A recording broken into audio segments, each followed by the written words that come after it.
Morning, everybody. Steve Carosi with Vegan Stephen Awakening. This is your morning drive chat. Beautiful morning this morning. The sun is peeking through the clouds. And I'm guessing if you're watching the screen, some of you might already be triggered by my shirt. It's amazing to me, whether I wear one shirt or another shirt, how some people get triggered simply by a few words. My message is not about words.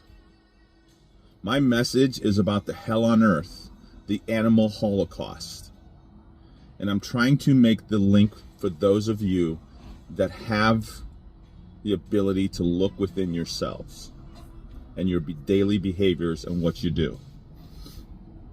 Whether it's a very graphic shirt that I wear in the name of the animals, or last week I wore a shirt that talked about the brainwash related to the corona stuff and the maskings, and people got triggered because of that, simply because of words or a couple non-graphic images. And now I'm sure some of you are triggered. Eat pussy, not animals. This shirt is meant to get attention because when people see the word pussy, most people look. Nearly all see it. Some get offended because they were raised with the values of not using curse words. But words are words. But words are important. So when somebody refers to an animal as it, I took it outside. I took it for a walk. I let it outside. Those words matter. It. It's a common word that humans use in the English language when they talk about inanimate objects. The piece of paper, it. A remote control, it. The wall, it. Animals are not it. Animals are sentient beings that feel pain and deserve to live in this world in peace. Some of you are new to vegan. Some of you came down this path with a different vision. Some of you came down this path because your initial draw was the environment. Some of you came down this path because your initial draw was your own health. And those are wonderful draws to come down this path. But as I've mentioned in my other videos, vegan is not about any of those things. Those are benefits of being vegan. But vegan has to do with one thing: the animals. People get triggered on a shirt or words, but yet the brutality that goes on all around us, people have tuned out and ignored, and they've ridiculed those of us that speak for the animals. Personally, I don't care what you do. I don't care what color clothes you wear. I don't care what God you worship. I don't care if you kneel or stand or sit or pray. I care about injustice and hell on earth for innocent sentient beings simply for the action of continuing a barbaric tradition passed on to you by the previous generation. I, at 8 years old, as soon as I saw pictures of a slaughterhouse, immediately rejected and never ate animals again. I'm 48 now. Unfortunately, the remainder of my childhood, I ate dairy products, cheese, bird eggs, and ice cream. I'm ashamed of that, but I was ignorant. Nobody told me. Nobody tried to wake me up to it. But when I turned 21, when my first daughter, Kristen, was about to be born, I learned the hell on earth that goes on to the animals in the dairy industry. When people refer to themselves as vegetarian and consider that they're good people because they don't eat animals, well, what goes on in the dairy industry is hell on earth. It's a system of repeatedly raping. I know it's a touchy word, but that's what it is. The cows don't want to have sex with a device to be injected with bull semen. They're raped. They're raped and inseminated with bull semen. They're strapped in commonly to a device known as a rape rack in the industry.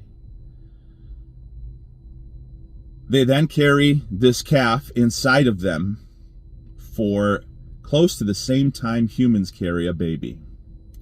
This calf grows inside of them and develops just like a human baby. The day the calf is born, the calf is taken away, stolen by the wonderful dairy farmers. Why? Because they don't want the baby calf drinking mother's milk that's intended for them. They want to take that milk, suck it out of them with machines to put into big containers to give to you so you can have ice cream and cheese. That is absolutely barbaric. If I said they did that to dogs, that they inseminate dogs, they take the puppies away the day the puppy is born, and then they suck the milk out of a dog so you can have ice cream. That's crazy. That's the disconnect. You don't see it. You don't make that connection. A cow in the wild would live 20 to 25 years. In the dairy industry, they're lucky if to make it to age 5 because their body is just repeatedly put through this process, producing calves, and then their body breaks down because they keep getting the milk sucked out of them. Cows only produce milk because they gave birth, just like humans, just like dogs, just like other mammals. Did you ever wonder why you drink cow's milk, but you don't drink cat's milk or dog's milk or rat milk or any other animal's milk? It's because the cow produces the most, and it's the easiest and cheapest for them to produce in this system of violence that they've created.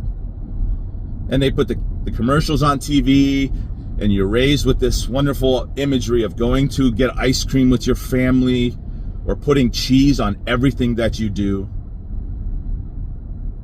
The calves, if they are males, they're put into a dark space for several months so they could lean up their muscles, so they could then kill them. And those baby calves that are killed at a young age, that have very lean muscles, that's veal.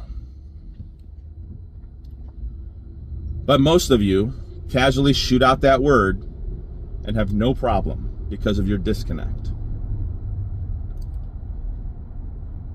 My voice is meant to awaken those who are ready to wake up. I won't reach everyone. Many of you may ridicule me for any reason, because my message is not a message most want to hear. Because it's to take the glasses off and look at the truth and the reality of what goes on. And that is painful for a lot of you. I had a discussion with one of my aunts last night. We're talking about various topics, but the conversation toward the end turned into the hell on earth for the animals. And this aunt never wants to hear what goes on with the animals. She just wants to, she always would interject, no, I don't want to know. I don't want to know. Well, yesterday I pushed that a little bit. And I asked her, what if karma, reincarnation, maybe it's true, maybe it's not. But what if there is a chance that it's true? What if you come back in your next life as a cow or a pig or a chicken or turkey or any of these sentient animals born into this world? I encourage everyone, look through the lens of these animals. Would you want somebody like me championing for your justice, trying to wake up people? Or should I just go in the corner and be quiet, put on a happy face, and look at it as, oh well, everyone has it within themselves to change. I've met a former butcher who is now plant-based, he's vegan, and he's an animal rights activist. He finally made the connection. So anything is possible. On rare instances, you hear of stories where a cattle rancher saw the light and turned his former cattle ranch into a farm, a sanctuary for the animals. There's an opportunity to change your ways. I have various methods to reach you. I can put things in various ways to help you understand. But ultimately, it starts with you. You have to want to make the change. You don't have to want to get to some elevated level. You have to start with step one. And step one is committing to justice, committing to living a life that is in balance with the world around you. Eat Pussy, Not Animals is a celebration of the pussy. It's not insultive, as some of you may think. It's meant to get people's attention. Why? Because sex sells. And when people hear the word pussy, they're gravitated to it. So for a brief moment, when people see this shirt, they're guaranteed two things. One, they think about eating pussy. And two, they briefly think about not eating animals. They'll quickly go back to the thought of eating pussy, but for that brief moment, I was able to get into their head about the idea, the radical, crazy idea, to not eat animals. Have a great day. Treat others the way you want to be treated, and be the change. This has been Steve Carosi with Vegan Steve and Awakening Morning Drive Chat.